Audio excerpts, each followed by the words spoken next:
Ni asubuhi na mapema sana, na hapa tunamwona Mwamba ambaye anaitwa Dave akanafanya mazoezi. Mjomba anajiweka sawa, kisha baada hapa Mwamba anaonekana yupo jikoni anaandaa breakfast, na hapa akamfuata mama yake ili akamuulize kama na yeye atapata breakfast, huku akamkuta mama yake amelala na mchumba wake. Dave akawatazama tu kisha akarudishia mlango, na baada ya muda Mwamba anaonekana yuko mezani anapata breakfast. Mama yake pia tayari ameshaamka, hivyo anakuja hapa na huyo mama anamsalimia mwanaye. Dave yeye anaonekana na hasira sana kwani ampendi huyo mchumba mama yake. Mwamba anauliza ni kwa nini mjomba amelala hapa. Mama huyo anasema jana walitoka outi alafu akachelewa sana kurudi na ndio maana mjomba alilala hapa. Ila mama huyu anajaribisha kuongea na mwanaye ili amkubali huyo mjomba kwani siku sio nyingi huyu Mwamba ndio kwa baba yake wa kambo. Dave yeye akamwelewa mama yake, ingawa ni kishingo pande tu, yeye hamkubali kabisa huyu mjomba na hamtaki kabisa kwenye maisha mama yake. Sasa siku iliyofuatia mama yake na Dave anaonekana anasafiri safari ya kibiashara, hivyo hapa nyumbani atabaki Dave peke yake. Mama huyu anamwambia mwanaye asiwalete marafiki zake kuja kupati hapa nyumbani kwake. Dave akamwelewa mama yake na akasema hatofanya hivyo. Mama huyu akamwelewa mwanaye kisha yeye akaondoka.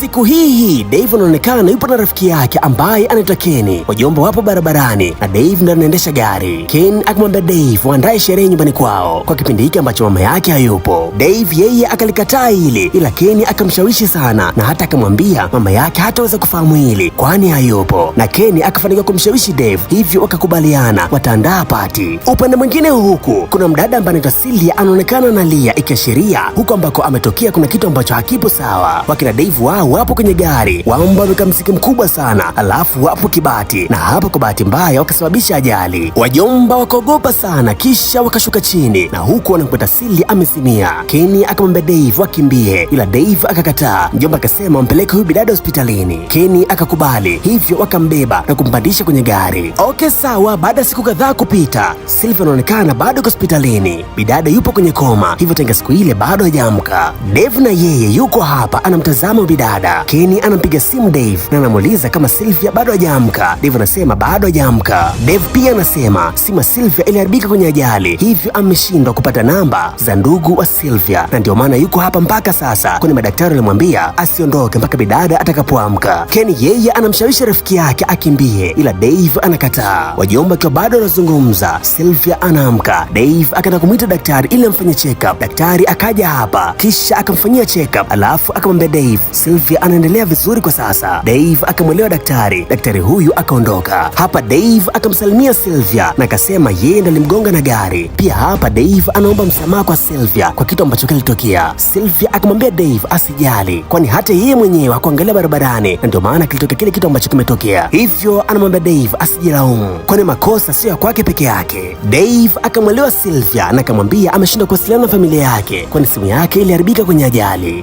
Sylvia akamwelewa Dave kisha akamwomba simu yake. Dave akampatia, kisha Sylvia akaandika namba ndugu zake, alafu akamwambia Dave aongee nao. Dave akawapigia kisha akaongea nao, na baada ya hapa Dave akarudi nyumbani. Mjomba amechoka kinoma, hivyo akalala, na baadaye kabisa Mwamba akarudi tena hospitalini huku akiwa na chakula. Mjomba anamuuliza Sylvia kama ndugu zake hawajaja. Sylvia akasema familia yake wanaishi mbali sana na rafiki yake pekee ambaye anaishi hapa anaitwa Bimbo, na yeye ameenda vacation na familia yake, hivyo hapa hana mtu mwingine ambaye atakuja kumwangalia. Dave akamwelewa Sylvia na akamwambia asijali, yeye atakuwa naye hapa. Sylvia akafurahia sana, kisha Dave akamwandalia chakula bidada, na hapa Sylvia akaanza kula. Na baada ya siku kadhaa kupita, Sylvia anaruhusiwa kurudi nyumbani kwani anaendelea vizuri, na hapa Dave ndiye amemleta nyumbani kwake. Bidada anamshukuru sana Mwamba. Dave akamwelewa, kisha mjomba akaondoka. Dave alivyorudi nyumbani kwao akakuta mama yake amesharudi. Mama huyu anamwambia Dave amerudi masaa mawili yaliyopita na Dave hakuwepo nyumbani, hivyo anamuuliza Mwamba alikuwa wapi. Dave akasema alikuwa na kazi. Mjomba anamficha mama yake juu mkasa ambao ameupata. Mama huyu akamwelewa mtoto wake na akamwambia amemletea zawadi. Dave akafurahia sana, kisha wakaenda kuziangalia hizo zawadi. Sylvia yeye yuko peke yake nyumbani kwake, na hapa Bimbo anampigia simu na anamuuliza anaendeleaje. Sylvia anasema anaendelea vizuri, ingawa anapitia wakati mgumu sana kutembea na magongo, ila ameshaanza kuzoea. Sylvia akafurahia na akamwambia siku so nyingi atarudi, hivyo break ya kwanza ituko nyumbani kwa Sylvia. Sylvia akafurahia sana, kisha mabinti hawa wakaagana. Okay sawa, kesho yake asubuhi Sylvia anaonekana anaandaa madiko, kisha baada hapa akakaa sitting room ili afanye kazi zake, ila Sylvia anaonekana ana mawazo mengi sana, na hapa bidada akiwa anataka kuinuka anadondoka, ila good luck kwake Dave ndiye alikuwa anaingia hapa, hivyo mjomba anamu kumuinua, kisha akaenda kumletea Sylvia dawa za maumivu. Bidada akazipiga. Dave yeye anamuuliza Sylvia kama hana msaidizi. Sylvia anasema hana, yeye anafanya kila kitu mwenyewe. Dave akamwonea huruma sana, ila akamwambia yeye atakuwa anakuja hapa kwa ajili ya kumsaidia. Sylvia akafurahia sana. Siku nyingine tena Dave anakuja kumtembelea Sylvia kama alivyoahidi. Sylvia anampokea vizuri sana mwamba. Wajomba wanaonekana wanapatana sana, na hapa Dave anampika Sylvia na Sylvia akakipenda sana hiki chakula. Na wajomba kwa wanapiga story. Dave anamuuliza Sylvia siku ile ambayo ajali ilitokea alikuwa anatokea wapi. Hapa Sylvia akabadilika na bidada anaonekana ana huzuni kinoma. Hapa Sylvia akaanza kuelezea kwa siku ile alikuwa ametoka nyumbani kwa mchumba wake ambaye alimwahidi watoana, na huko alimkuta mjomba akiwa kitandani na binti mwingine. Hivyo hilo tukio lilimvuruga sana, na ndio maana ile ajali ilitokea. Dave akamwonea huruma sana Sylvia. Sylvia yeye anaongea kwa uchungu sana, na Dave akamtuliza bidada. Na baada ya kutoka hapa Dave akarudi nyumbani kwao, na huku akamkuta mchumba wa mama yake. Mzee huyu anamsalimia Dave, ila Dave anamtazama tu, kisha yeye akapandisha chumbani kwake. Mzee huyu yeye anamtazama tu Dave. Kesho yake tena Dave akaenda nyumbani kwa Sylvia. Hapa wamba wanapiga story na wajomba wanazidi kujuana vizuri kuhusiana na kila mmoja pamoja na kazi ambazo wanazifanya. Sylvia pia hapa anasema ana miaka 37 na yupo single. Dave akamwambia Sylvia alikuwa hana haja ya kusema hayo yote, na siku hii wajomba wakapiga story sana. Sasa siku nyingine tena Dave na Kenny wanaonekana wanacheza game, na hapa Kenny anamuuliza Dave Sylvia anaendeleaje. Dave akasema yupo sawa na jana tu alikuwepo nyumbani kwake. Hapa Kenny akamwisi Dave ameshaanza kumkubali yule bidada. Mjomba anamuuliza rafiki yake kama hajanasa kwa yule mshangazi. Dave akasema hajanasa, yule ni rafiki yake tu na kuna kitu kingine ambacho kinaendelea pale. Ken akamwelewa rafiki yake na wamba akaendelea kucheza game. Kesho yake tena Dave anaonekana yupo nyumbani kwa Sylvia. Mwamba anamchua mguu bidada. Muda huu mlango unagongwa, hivyo Dave akaenda kufungua na mgeni anaingia hapa. Huyo mgeni ni Bimbo, yule rafiki yake na Sylvia. Sylvia akafurahia sana kumwona Bimbo na bidada akamtambulisha Dave kwa Bimbo. Dave hapa akawaaga ili wamba wazungumze vizuri bila kubanwa. Sylvia akamruhusu Dave kuondoka na Dave akaondoka. Bimbo na Sylvia wakabakia hapa, na Sylvia anasema licha kumfumania yule mchumba wake, mjomba hajawahi kumtafuta tangia siku ile, na sasa miezi miwili tayari imeshapita. Bimbo akashangaa sana, ila akamwambia rafiki yake mtu sahihi kwa ajili yake atakuja. Bimbo anamuuliza Sylvia kumuhusu Dave. Sylvia anasema Dave ni rafiki yake tu na kuna kitu kingine. Pia Sylvia anamtoa mashaka Bimbo na anamwambia yeye hawezi kuwa na uhusiano na Dave kwani Dave ni mdogo sana kwake. Bimbo akamwelewa, ila Bimbo anamtazama kwa jicho fulani hivi, kwani anafahamu kabisa kwa Sylvia ameshaanza kumkubali mjomba na mapenzi hayafichiki. Okay sawa, Dave yeye anaonekana anaingia nyumbani kwao, na hapa anamkuta mama yake. Mama huyu anamuuliza mwanae siku hizi huwa anaenda wapi, kwa maana muda mwingi anakuwa yupo nyumbani. Dave akasema ana mishemishe zake tu. Mama huyu akamwelewa mwanae, na baadaye usiku Dave anaonekana anaongea na Sylvia. Wajomba wanapiga story sana, kisha wanaagana, na kesho mapema kabisa Dave anaonekana tayari ameshafika nyumbani kwa Sylvia, na hapa anapika. Kisha baada hapa Dave akarudi nyumbani, na hapa mjomba anaonekana anacheza game na Kenny. Mjomba pia anaonekana tayari ameshaanza kumkubali sana Sylvia. Mwamba anazoom picha tu, Kenny yeye anatazama tu. Sylvia na yeye anaonekana ameshaanza kuvutiwa na Dave. Hapa na yeye anazoom picha za mjomba, pia mguu wake sasa unaendelea vizuri. Dave anafurahia sana na hata anampongeza. Dave na Sylvia wanazidi kuwa na karibu. Hapa Dave anapiga simu na mama yake. Mwamba akajivuta pembeni ili azungumze na mama yake, na mama huyu anamwambia mwanae leo ni siku ya kuzaliwa kwa mchumba wake, hivyo ameandaa birthday party kwa ajili ya Mwamba, na mama huyu anamtaka Dave arudi nyumbani. Dave akasema yeye alisapoti kabisa hilo na hawezi kurudi. Mama huyu akamlazimisha sana Dave, ila Dave akakataa. Sylvia yeye alisikia haya mazungumzo na akamwambia Dave inambidi amkubali Mwamba aingie kwenye maisha mama yake. Dave akamwelewa Sylvia, kisha akakubali kwenda kwenye hiyo birthday party. Hivyo kupitia Sylvia, Dave ameshaanza kumkubali baba yake wa kambo. Dave yeye akaenda kwenye hii birthday party, na huku Mwamba akasherekea, na mjomba kwa mara ya kwanza anaonekana ameshaanza kumkubali Mwamba. Okay sawa, baada ya siku kadhaa kupita, siku ya kuzaliwa kwa Sylvia inafika, na saa 6 usiku Dave anampiga simu Sylvia. Mjomba anamtakia heri ya kuzaliwa, alafu anamwambia kesho jioni itawabidi waende out.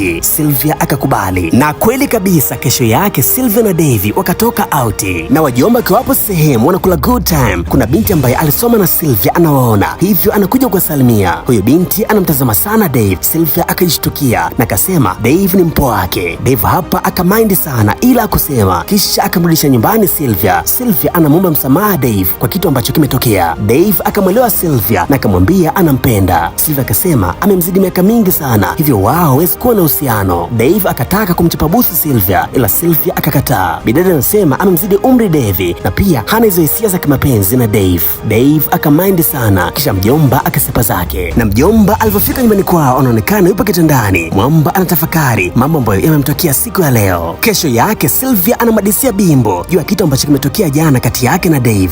Dave na yeye anamadithia Kenny ila Kenny yeye anacheka kinoma. Bimbo na yeye anamwambia Sylvia amkubali Dave kwani umri sio tatizo. Sylvia akakata. Yeye anasema yeye na Dave wamepishana parefu, hivyo hawezi kuwa na uhusiano. Bimbo akamwelewa Sylvia.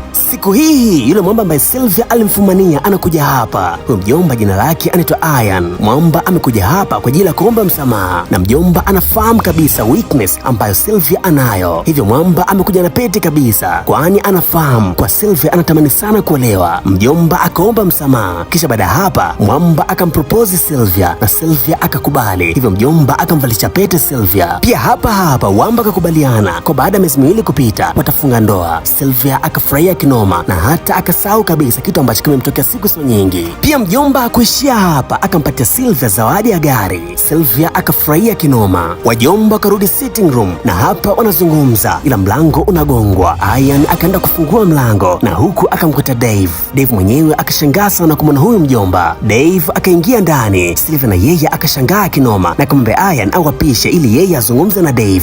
Ian akakubali ila kabla hajaondoka akamchapa busu kwanza Sylvia alafu akasepa. Dave yeye akashindwa kuvumilia kitu ambacho amekiona hapa, hivyo mjomba akasepa ila Sylvia akamfuata na kuamba wanazungumza. Dave anamuuliza Sylvia ni nini ambacho kinaendelea. Sylvia akasema amerudiana tena na yule ex wake na sasa ameshachumbiwa. Bidada anamwomba msamaha Dave kwa hiki ambacho kimetokea. Dave akazidi kudata kisha akaondoka. Mjomba akarudi nyumbani kwao na hapa sitting room akamkuta mama yake yupo na mchumba wake. Mjomba akawatazama kwa jicho fulani hivi alafu yeye akaenda chumbani kwake. Mama huyu akajua kabisa kwa mwanaye yuko sawa, hivyo akamfuata chumbani kwake na huku anamuuliza mwamba ana shida gani. Dave yeye ana hasira kinoma na akamwambia mama yake aondoke. Mama huyu akamwelewa na akamwambia hasira zikitulia basi atarudi kuzungumza naye, alafu yeye akasepa zake. Dave yeye anaonekana amevurugwa kinoma na hapa anakumbuka zile momenti zote ambazo alizipitia yeye na Sylvia. Sylvia yeye yupo na Ian. Mjomba ana force show ila Sylvia anamkataa. Mwamba akatulia. Sylvia yeye anaonekana hafurahi kabisa kurudiana na Ian, ila ndo hivyo Ian ndo mtu pekee ambaye analingana naye umri na anatarajia mjomba atamuoa siku sio nyingi. Okay sawa, baada ya siku kadhaa kupita mama kana Dave yupo na mchumba wake na hapa analalamika kwa mtoto wake siku hizi anakataa kula kabisa. Pia mjomba hana furaha, hivyo ana mashaka mtoto wake asije akadhurika. Mama huyo anasema Kenny amesafiri, hivyo mtoto wake hana mtu wa kuongea naye. Huyu baba wa kambo akamwambia mama wake na Dave asiwe na shaka, yeye ataenda kuzungumza naye. Mama huyu akamwelewa. Mjomba akachukua chupa ya wine kisha akaenda chumbani kwa Dave na kuamba wakayajenga. Mzee huyu akatambua kabisa kila kitu ambacho Dave anakipitia. Hapa akamshauri na Dave akamwomba sana mwamba asimwambie chochote mama yake. Huyo mjomba akakubali. Sylvia na yeye anaonekana yuko na Bimbo. Sylvia anasema tangia amerudiana na Ian hawajawahi kufanya tendo kwani hana hisia naye tena. Bimbo akamshauri Sylvia arudiane na Dave kwani hisia zake kwa Ian tayari zimeshaisha na mtu pekee ambaye hisia naye ni Dave peke yake. Sylvia akalikata kabisa ile jambo na hata akasema yeye na Dave wamepishana parefu sana kwenye umri, hivyo hawezi kurudiana na Dave, ni bora abaki na Ian. Bimbo akamwelewa rafiki yake ila akamwambia kitu ambacho yeye akitaki ni rafiki yake amechelewa kuolewa alafu aje olewe na mtu ambaye sio sahihi. Sylvia yeye anasisitiza kwa hawezi kurudiana na Dave kwani wamepishana umri parefu sana. Dave yeye anaonekana anaendelea vizuri. Hapa mama yake anamwambia kwa siku sio nyingi anaenda kuolewa na huyu mjomba. Dave akilibariki hili na familia nzima ikapatana. Hivyo kuanzia sasa Dave na baba yake wa kambo tayari washaanza kukubaliana. Sasa huku kwa Sylvia, bidada anafuma message za ajabu sana ambazo Ian ametumiwa na mchepuko wake. Wambo wanaonekana wamekubaliana wakutane hotelini. Sylvia akamind kinoma na hapa akamuuliza Ian kuhusu hizi message. Ian akasema Sylvia anamnyima tendo, hivyo alikuwa anaenda kujipoza. Hapa Sylvia akazidi kukasirika na bidada akamwasha kofi mzee baba Ian na akamwambia kwanza sasa wameshaachana, hivyo apaki vitu vyake alafu aondoke nyumbani kwake. Mjomba akakubali, na baada ya tukio Sylvia akampiga simu Dave na akamwambia aende nyumbani kwake. Dave akaenda na Wamba wakazungumza. Pia hapa wajomba rasmi wakaanzisha mahusiano. Sylvia ameshakubali kudate na Dave licha ya kupishana umri. Sasa siku moja Sylvia na Bimbo wakiwa hapo restaurant wanapata chakula, mama kina Dave akawaona, hivyo akawafuata. Hapa tunagundua hao wote walisoma shule moja ya sekondari, na mama kina Dave aliacha shule kwani alipata ujauzito wa Dave akiwa na umri wa miaka 15 tu, hivyo walihama hata mji, na mtu ambaye alimpatia ujauzito alikimbia, hivyo mpaka leo hafahamiki yuko wapi. Wajomba wakafurahia sana kuonana hapa, kisha wakasalimiana, alafu wakabadilishana namba za simu, na baada hapa mama kina Dave akaondoka. Siku hii mama kina Dave anaenda chumbani kwa Dave, na huku anamkuta Dave amelala huku akamshikilia simu, na muda huu simu ya Dave ikaanza kuita na namba ni ya Sylvia. Mama huyu akaipokea. Hapa akasikia sauti ambayo kama naifahamu, ila mama huyu yeye hakuzungumza kitu chochote. Alichokifanya akachukua hiyo namba alafu akaandika kwenye simu yake, na hapa likaja jina la Sylvia. Mama huyu akashangaa kinoma, na kesho yake asubuhi Dave anaonekana anaongea na Sylvia, na Sylvia anasema jana alimpiga simu mjomba akaokota, ila kuongea kitu chochote. Dave akasema yeye akumbuki kabisa hicho, yeye jana aliwahi kulala, ila mwamba anasema sasa hivi ameshamaliza kujiandaa, hivyo muda sio mrefu atakuwepo nyumbani kwa Sylvia. Sylvia akamkaribisha. Dave akatoka hapa na kwenda moja kwa moja hadi nyumbani kwa Sylvia, huku akakuta Sylvia ameandaa mambo ya kiromantiki kinoma. Wajomba akiwa hata hajatulia vizuri, mama kina Dave anaingia hapa. Mama huyu analeta fujo sana na anasema Sylvia ni mkubwa kwake, na hata alimwona mama yake na Dave akiwa na ujauzito wa Dave, hivyo hajabariki kabisa hao Wamba wawe na uhusiano. Dave yeye hataki kuelewa kabisa, anachokisema yeye anampenda Sylvia na kumwacha hawezi. Hapa vurugu zikatokea. Sylvia akamwambia Dave na mama yake waondoke nyumbani kwake. Wamba wakasepa, na wajomba baada ya kufika nyumbani mama kina Dave akaendelea kumfukia Dave, ila kitu ambacho Dave anakisema yeye anampenda Sylvia na kumwacha hawezi. Na baadaye usiku Dave akarudi tena nyumbani kwa Sylvia. Mwamba anagonga mlango ila Sylvia hakumfungulia. Mjomba akapanda kwenye gari ili arudi nyumbani, ila Mwamba ana mawazo sana na kwa bahati mbaya akapata ajali. Dave na yeye akayupo kwenye koma, na madaktari wanasema hawafahamu ni lini mjomba ataamka, kwani inaweza kuchukua masiku, wiki au mwezi, hivyo wao watambui mjomba ataamka lini. Mama kina Dave akalia sana, ila huyu baba wa kambo wa Dave akampiga simu Sylvia na kumhadithia kila kitu. Kwa Dave alipata ajali na mpaka sasa yupo kwenye koma.